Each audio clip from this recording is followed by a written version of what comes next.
नमस्कार सर्वांना. तर हे बघा, सोनाली इकडे अंड्याच्या भाजीसाठी मसाला तयार करत आहे. बघू शकता तुम्ही. आणि इकडे अंडे टाकले तुकडायला 5. आणि हे एक अंड अक्कासाठी ठेवलं आहे, कारण अक्का काही अंड्याची भाजी खात नाही, त्यासाठी करायची ती एका अंड्याची भुर्जी. आता इकडे सोनाली कांदा फ्राय करते मस्त. त्यात टाकले 3 तेल आणि तो मस्तपैकी तो फ्राय करत आहे. आणि तो काळा होईपर्यंत ती करणार आहे फ्राय. आता तिने टाकला आहे आणखीन एक मसाला त्यात काहीतरी, तो भाजून घेतला आहे कांदा वगैरे सर्व. आणि आता टाकणार आहे ती मिरच्या. त्या मिरच्या पण व्यवस्थित भाजून घेणार आहे सोनाली.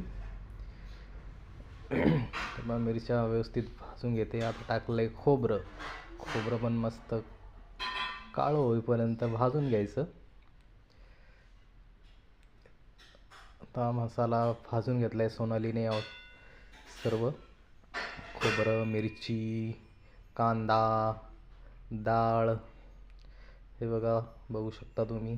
सॉरी, डाळ आत्ता टाकली आहे तिने. आता ही डाळ पण मस्त भाजून घेतली.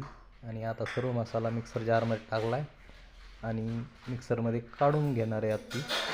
हे बघा, आपली भाजी रेडी आहे मित्रांनो. धन्यवाद. कशी वाटते भाजी कमेंटमध्ये सांगा. लाईक करा.